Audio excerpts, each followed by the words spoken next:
Hello, hello. Welcome back to the ICU HBCU podcast.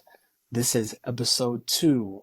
I am your host, Keyshawn McMiller, and today I've got, to me at least, a man that needs no introduction. He is a friend of mine. He is a former classmate, but most importantly of all, he's a brother, Christian D. Edwards. Welcome to the show, man.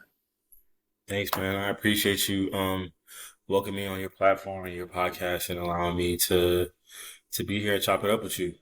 Yeah, no, absolutely. Thank you for just taking the time to chat with me and right to again share some of your insights around your HBCU experience with some of the listeners and the watchers out there. When I initially started this podcast, I really wanted to not only, number one, give people in general a chance to share their insights, but I really wanted to start with those closest to me. And so, again, you're a brother of mine. I know you have a very unique story. I've heard some of it, but hopefully I'll get to hear some parts that maybe I haven't heard before. So Yeah, I'm definitely looking forward to sharing.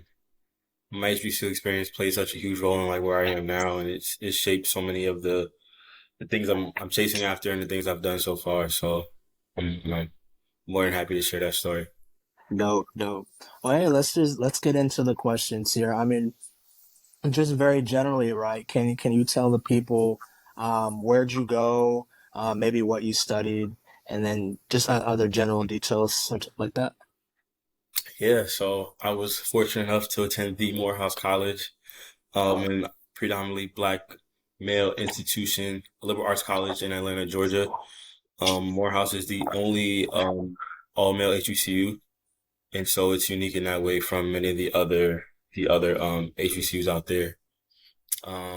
I went to Morehouse in 2015 and majored in psychology, which has pretty much carried me through my career and kind of how I ended up where I am now. Um, yeah, was the only college I applied to. It was the only 4-year institution I applied to. It was Morehouse or I don't know what the other option was.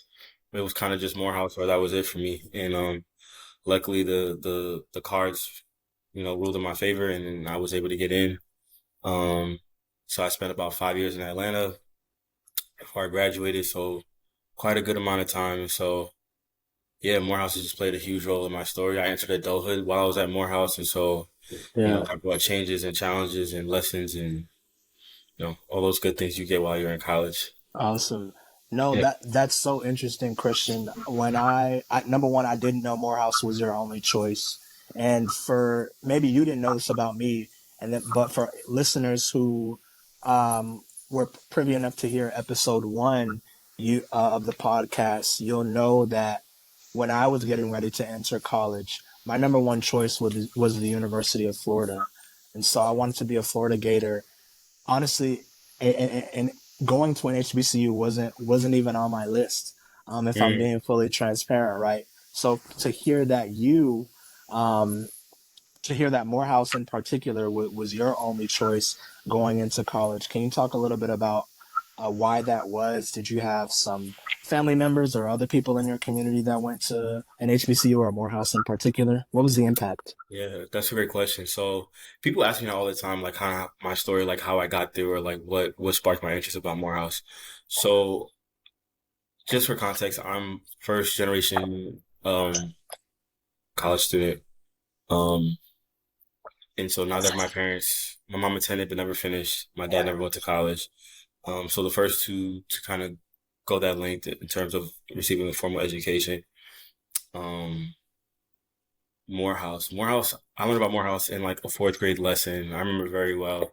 It was in fourth grade, and it came through. We were learning about Dr. King, probably around this time, I'm sure, either Dope. Black History Month or probably Martin Luther King Jr. Day. And then learning his story, learning about how Morehouse contributed to his trajectory and his career and how it made him who he was. I Hmm. think it kind of lit a little light that never dimmed down, and Morehouse was just always at the forefront of my mind. And as I got older, I learned more and more about it. And yeah, the more I learned, the more I felt aligned. I come from a family, well, my mom's side is like mostly made up of women. Mm. And I didn't really have any men aside. I think my uncle went to school, but outside of that, I didn't really have anyone else that went to college to kind of like impart wisdom on me. And Yeah. I feel like Morehouse would have provided me with a just really well-rounded experience in terms of one, receiving a formal education and also being around um brothers, men, mentors who were, different Yeah. industries, who were like really rock stars in their field, making changes and just doing really good work. And I felt like that was an environment I needed to be in to kind of like push me to where I wanted to go. So, without a doubt, like it made sense. So much so, like I didn't even tour the school. I went to Morehouse. The first time I saw Morehouse was moving day. I Oh, didn't even know wow. what the campus looked like. It could have been in the woods, and I wouldn't have known. All I knew was I got my acceptance letter. They told me to pull up on this day at this time, Yeah. and I was there. It was my first time on campus was moving day. Had no idea what it looked like. No, that's at that age, right? You were right no older than 18 to have such conviction that this is and right even older, even younger than that, because I'm assuming you made the ultimate decision before you were prepared to graduate. So to have that conviction to say this is where I wanted to go, um, wow, that's a testament. I want to also shout out you, right? First generation college student. I'm also first gen college student, and right, we know it's tough. It's tough because we don't know what we don't know, right? And Mhm. so I'll speak for myself, and maybe you align with this, Christian. But right, sometimes I felt like I was playing catch up, um, in terms of just getting acclimated to the college environment, or even just preparing for college. And so that's why um, I think it's so crucial to find someone, right? A mentor or someone who is doing something that you want to do, right? You talked about seeing other black males who were rock stars in their fields. And ultimately, I'm assuming some of them became mentors of yours. I know I found mentors during my time at Bethune-Cookman in particular. So I love that you highlighted that. I think it's so crucial to have that mentorship. Yeah, for sure. And at the time, and it wasn't only men either. I mean, black women as well, who were Yeah. really crucial to my development and like my growth at Morehouse. What was the first part? What you just said? I had a response and I lost it. I know I was talking about first gen college students. Yeah. Oh well. Yeah. So let me also dial back. Right. I so I had no knowledge or really understanding what an HBCU was. Hmm. Really, I didn't really connect that Morehouse was an HBCU until much later on. So you were Um, the first person in your family to really interact with the HBCU scene, as I'm far almost as you know. I'm almost sure. Yeah. And I mean, I think there's a reason for that too. I think up north, people aren't privy to HBCUs. I think it's definitely something prominent in Southern culture, right? For Battle of the sure. Bands, right? Homecoming, tailgating, those things are definitely embedded in Yeah. like Southern states, which is where most HBCUs are anyway, right? So it Right. makes sense that people in that region of the country know about HBCUs. Um, so I was not privy really to an HBCU or what that really was. And then also both my parents are immigrants. My family is not from here, so I think that also has a layer to it as well. Maybe they probably knew about HBCUs, but maybe they weren't as knowledgeable. Nonetheless, that wisdom wasn't imparted on me, so I learned about HBCUs towards the end of my high school career, like maybe around junior year. I joined this organization, and they pretty much took high school students to HBCUs. Mm. So I toured a couple, and that's really how I learned that Morehouse was an HBCU and really what an HBCU was. Yeah. Um, Still wanted to go to Morehouse because of what Morehouse was, nonetheless. But then I got a chance to learn more broadly about what an HBCU was, and yeah, like it made sense to me. Um, I knew that that was the only option, honestly. Mm. That's interesting. Right. And so that all of those things culminated into your strong resolve and conviction that Morehouse was a choice for you. I want to get into some of your inner experiences into Morehouse, but I think it's so dope that you got to go on this pre-college tour, Mhm. um, to ultimately have a better understanding of you know even what a college is, what happens there. That's so awesome that you got a Yeah. chance to do that. So That- you talked about Morehouse, right? It is the only all male historically black college or university, HBCU. Can you talk a little bit about some of the unique experiences, or rather, let's go back. So, talk about your first days, your first weeks on Mhm. the campus of Morehouse. You said that your first time seeing the college in person was when you were actually moving in there. Can you talk a little bit about that? Yeah, so my first day I moved in, I didn't come with my mom. My mom met me in Atlanta. Mm, I think I had come from I was spending the summer with my aunt, and I had came from Pennsylvania, which is where my aunt stayed, and I had met my mom in Atlanta. yeah. And so she kind of brought my stuff. We kind of like um we met in Atlanta and kind of came. I think that's how that happened. And no. Yeah, no, I met my mom on campus, and Uh, we kind of unloaded the stuff and kind of got me set up in a dorm. It was my first time walking on campus. Literally, it was almost like we were giving ourselves a tour the first day. mm, I had no idea where anything was. I had no idea the layout, the setup. I think at that time, that would have been my second time to Atlanta. My yeah. first time when I was much younger. So really no context of the city either. Really all just a whole new world, new experience for me. It's definitely a new Uh, world. yeah, and it's just, I mean, Atlanta in of itself is like a whole different world. Yeah. And so like I'm kind of just taking all these things and like I think I'm like slowly digesting, or I don't even know if it really hit me then that like Mm, this is about to be my reality for the next, couple years. Like this is gonna be yeah. my home. I'm gonna have like great, wonderful, bad, terrible experiences here. Um, and yeah, like I'm gonna really step into my own and really develop as a man like over the next few years in this space. And, I remember the very first thing. It's funny. And maybe it's unique to Morehouse. I don't know, Mm, but there's definitely there's like a camaraderie, right? We're known brotherhood, all those things, and like people were like really welcoming and open, and that's not necessarily something I was used to in that way. And so people were like coming up and like shaking our hands, like greeting my mother, and I'm like, That's Southern hospitality, man. yeah, a little. It felt overt because I wasn't familiar and I wasn't used to it, and it felt almost what's the word? It felt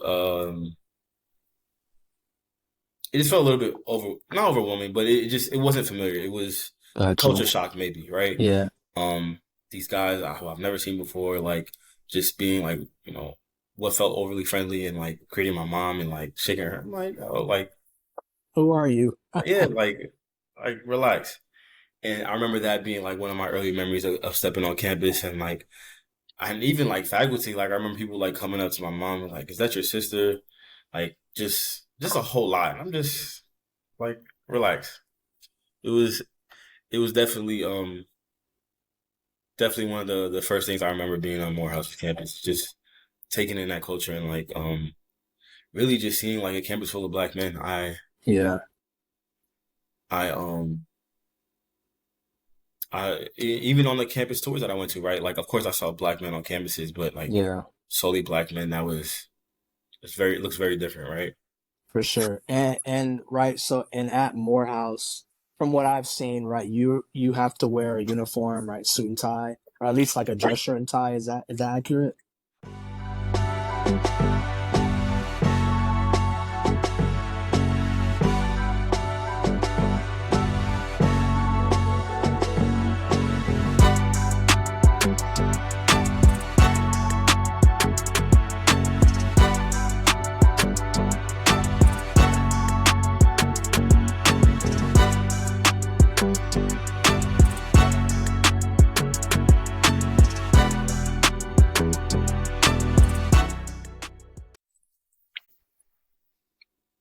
So yeah, NSO is new student orientation, and essentially it's a series of events that takes place over it's like the week before we start classes, and it consists of a couple different events.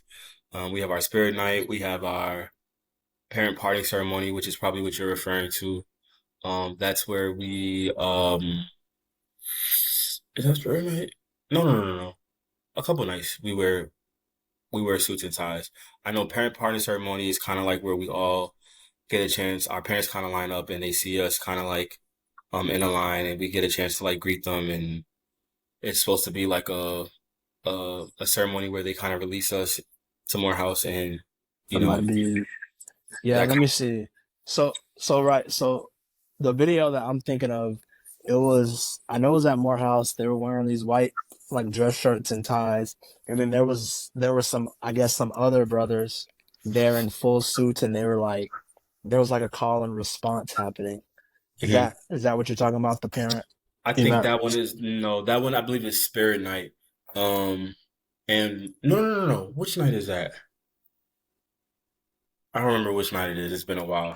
But I know Oh, there's a good. night where we all go to King Chapel. That might be the one you're talking to. Okay. And there's kind of like an induction ceremony, kind of. And we sing the hymn, and there's like a couple I don't want to call it chants. I don't know what to call it. They're songs. I don't know what you want to call it, but Sure, sure. um these like you said, essentially a call and response, and we a lot of the alum or current students we kind of like welcome the freshmen in, and that's I'm pretty sure that's what you're referring to. Yeah, no. They're kind of like walking out of King Chapel, and lining up on Brown Street. Okay, yeah. I think they were on a street. That Hmm. might be exactly what I'm thinking of. So so right, you have NSO, new student orientation, Hmm. and then I'm assuming like any other college, you know, you've picked your classes, and now it's kind of time to, you know, go day to day college student life. Is that right? Yeah, at that time we were kind of like preparing to transition into classes starting. Um, Another thing that's pretty unique, I mean, to Morehouse is that we're in proximity to a couple other HBCUs, and they're kind of included in our orientation. I think, if I remember correctly, the last day of orientation, we have what's called, what is it called? Olive Branch. And For a branch. essentially, Olive Branch is where Clark Atlanta and Spelman, our neighboring schools, we kind of all come together, and all the incoming freshmen kind of get together, and we kind of have like a party almost before we kind of start the school year. Um, One is the opportunity to kind of break bread with the other institutions that are around us, Right. chance to network and meet other people. We also have our brother sister ceremony with Spelman, where we are gifted or presented with a Spelman sister. Um, and this person acts as kind of like another support, I guess, from Spelman, and kind of hold each other accountable. So The dynamic looks different depending on who you talk to, but yeah. essentially they're kind of there to kind of be like a support um, throughout your tenure. So, okay, no, that's really dope. So I know this, but for the people who may not know, what's the significance between like Morehouse and Spelman in particular? The significance, I mean, I think, well, Spelman isn't the only all male HBCU. I mean, all female HBCU, excuse me. There's another one. I believe there's only two. Bennett and is Bennett? I believe I'm almost sure Bennett is a HBCU. It is Yeah, HBCU because you Bennett just is actually our actual sister school. Historically, like Bennett College is actually the mm, sister institution of Morehouse.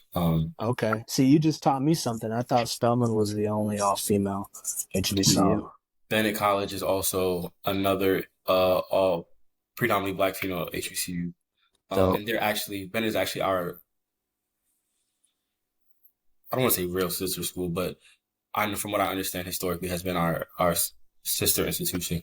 Um, but I think over time, I don't know the exact history, kind of where Spelman and Morehouse kind of made the connection, right? Because you don't really see one without the other. yeah, Typically, when you hear about Morehouse, you know Spelman is associated, or yep, they're on the way, or somewhere entering the conversation, and vice versa. So interesting. yeah. Okay, so you spoke earlier about um, impactful number impactful, but what to say impactful um, individuals, right, during your time Hmm. at Morehouse. And I know for me, one thing that was impactful were certain black male professors. And up until my time of undergrad, I had only had one black male teacher, Mr. Clifton, my English teacher in the 10th grade. Hmm. And right, never again, no other black male teachers. So for me, having and seeing other black males in a teaching capacity was really impactful. Can you talk a little bit about some of those individuals that you met that had a lasting impact on you? For sure. There's a running list of people. And similar to you, I've had very limited. I've had black female educators, but not many black males before Morehouse. Mm, I could probably name two or three off the top of my head, maybe. But for the most part, I didn't, especially at that level of education, right? Most of our professors have PhDs, and right. I don't recall ever being in the presence or sharing a space with another black man who was formally educated at that level. Mm. Um, so to name a few people, Dr. Gary Wright, who was a psychologist at Morehouse, who actually I would argue that has definitely helped me kind of enter the space that I am in now. Maya Cornet, um, Johanne Murray, another social psychologist who actually went to the University of Michigan. Oh, Um, Dr. Jamila Lynn, Dwayne Jackson, another psychology professor. Um, so many people. Man, you put me on the spot. I'm trying to think.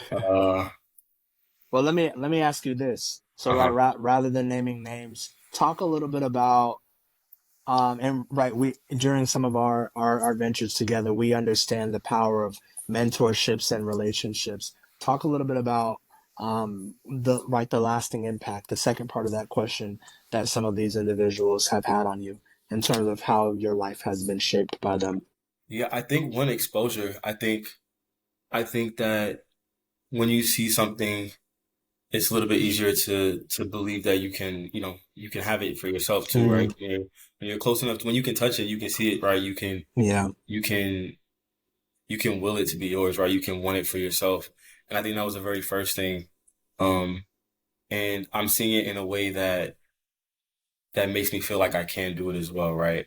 A lot of these professors also come from disenfranchised backgrounds, or not all, but some. So a lot of them yeah, did, right? And now I'm seeing them in this position of power, with this wealth of knowledge, and they look like me, they sound like me. A lot of them dress like me, yeah, right? We can in one class, right, discuss intersectionality, and then right, the conversation can transition to music, and we can talk about hip hop and how the two connect and how they overlap, right? I don't know that I could have had those same conversations if I didn't go to HBCU, right?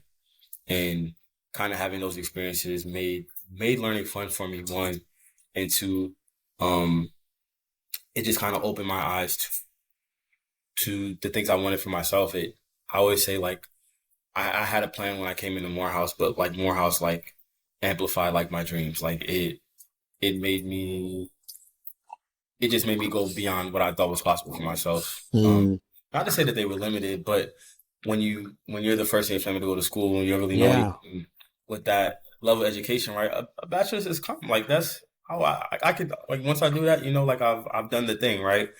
But quickly once you enter a space like Morehouse, it kind of I don't want to say the excitement goes away, but it's just like it's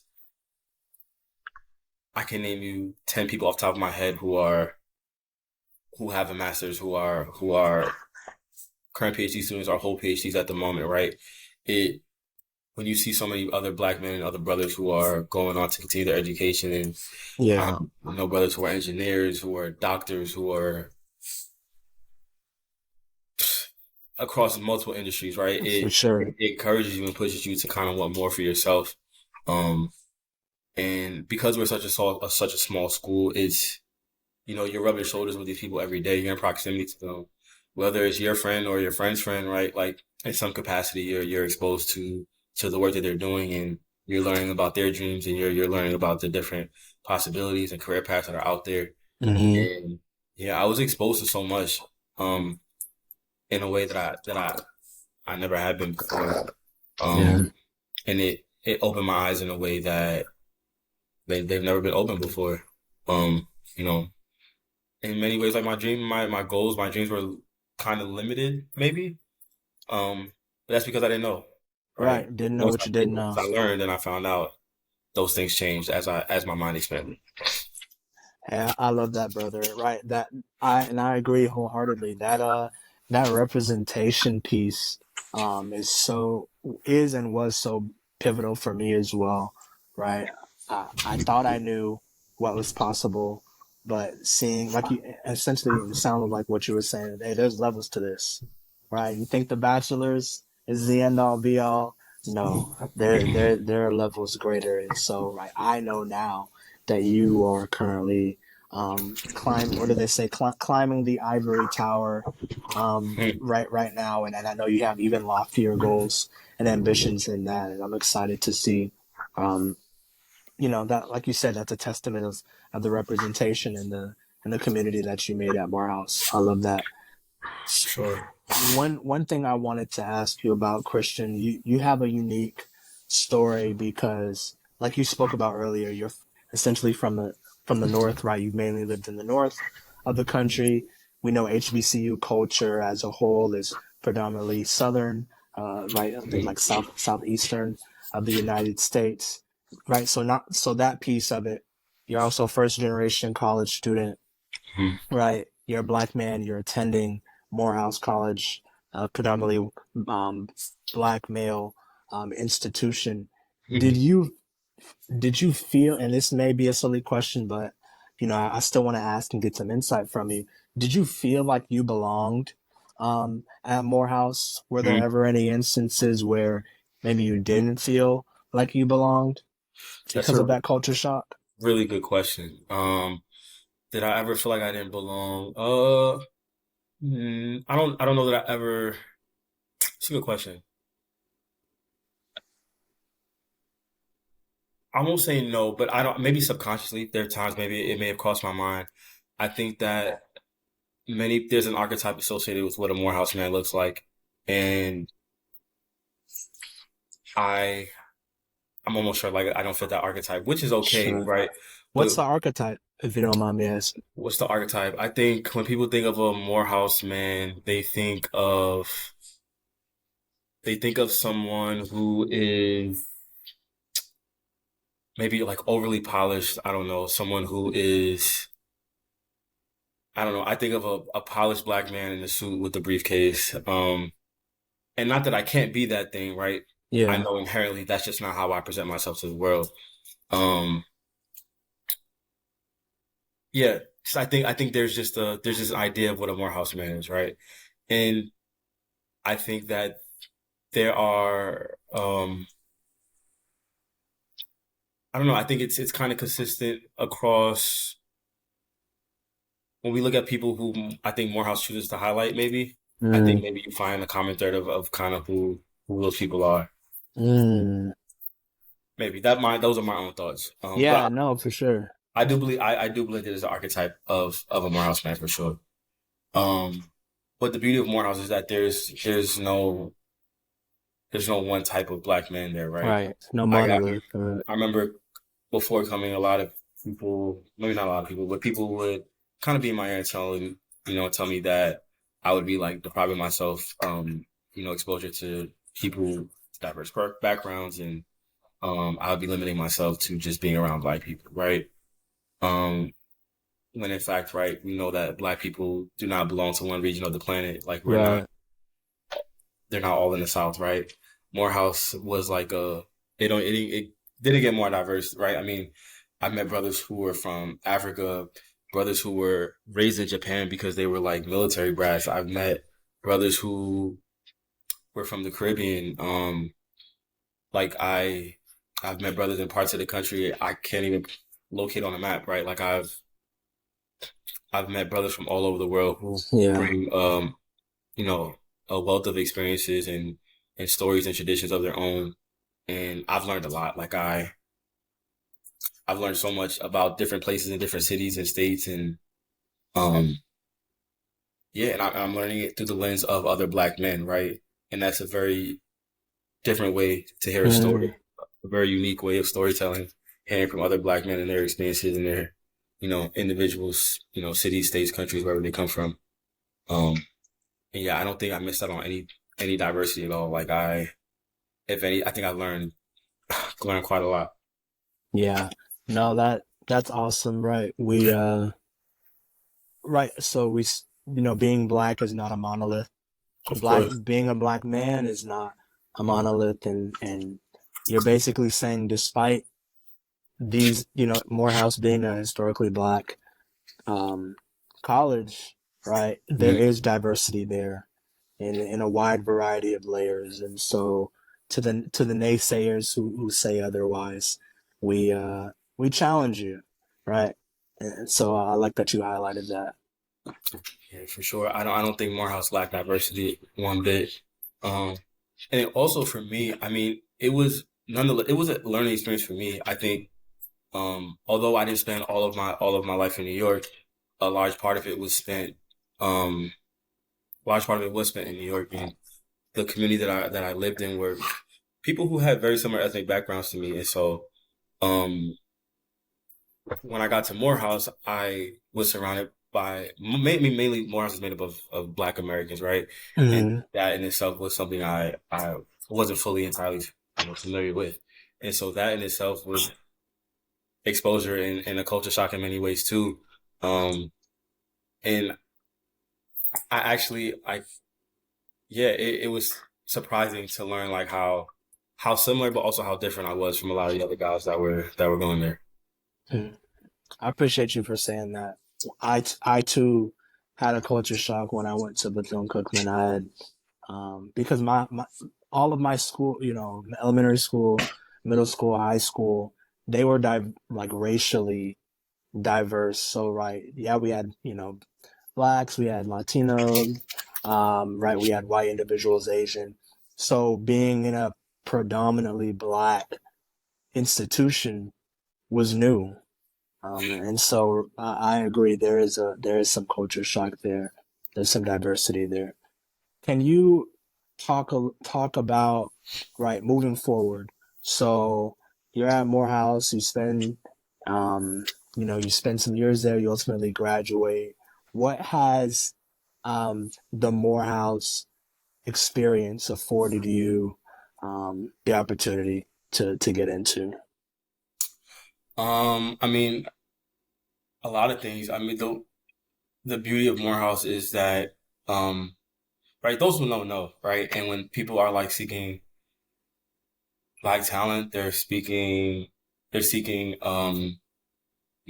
Black men recruiting, and they want, you know, they want to recruit people who are qualified. Not to say that Morehouse is the only place you can find that, because it's definitely not, right? But the name, it brings people to the door, right? And Does I think it has allowed me to be in spaces that I may not have been, a part of. I've had the opportunity to sit in rooms with billionaires, and people are, thriving in their individual careers, who are like sharing, their personal journeys and their stories. I'm able to like pull from their experiences and, you know, hear about their journeys and, incorporate those lessons Mhm. or those,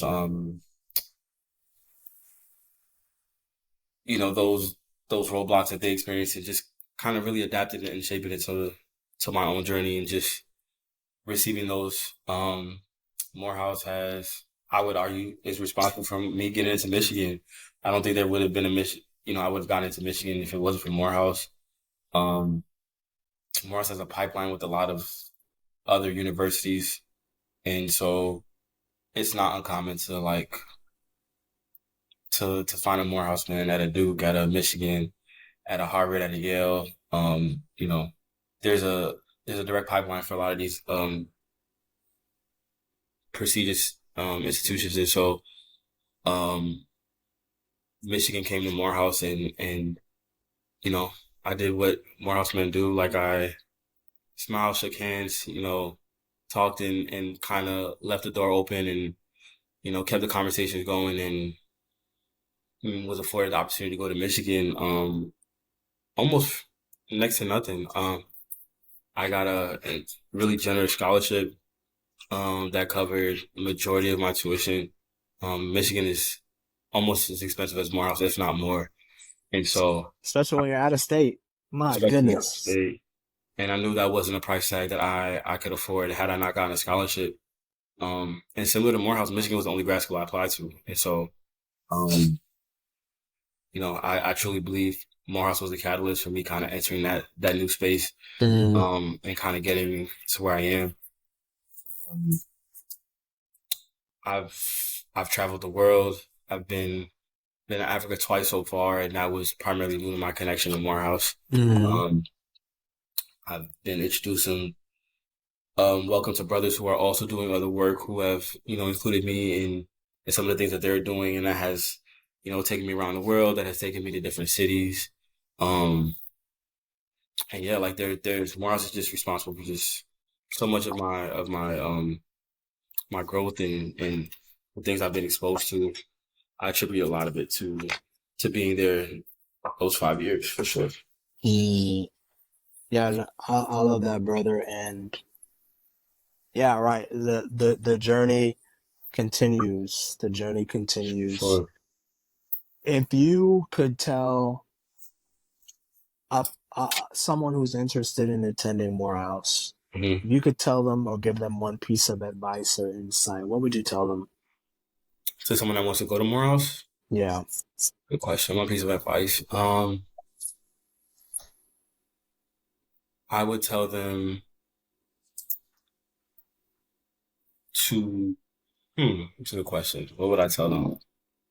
I actually recently, I, my old Sunday school teacher, his son actually just went to Morehouse, and, so um, I would like to believe I was a part of that decision because I spoke to him a lot about Morehouse and they toured the school, and I'm trying to reflect, think about what it is that I told him. yeah, Um, and I think that I would, I would encourage almost any young black male to go to Morehouse. Um, I think the beauty, and I'm going to go back to your question. The beauty of sure, Morehouse, yeah, yeah, it doesn't, there's no one type of black man there, right? And that's outside of like cultural, ethnic backgrounds, right? That socioeconomic status, right? I had a brother who was a first generation like me, and then I had another dude on my in my hall who was like third, fourth generation Morehouse, right? wow, I met somebody whose dad owned commercial real estate in DC. I don't know nobody that owned commercial real estate, right? Like, I didn't even know what that was, right? But I'm meeting all these people who have, all these different backgrounds and you learn, right? People who are kind of far removed from the struggle and don't know what that's like, other than I don't know, maybe they seen The Wire or seen something on TV, right? They don't really know what it's like to live in the uh, struggling city or to come from a poor background.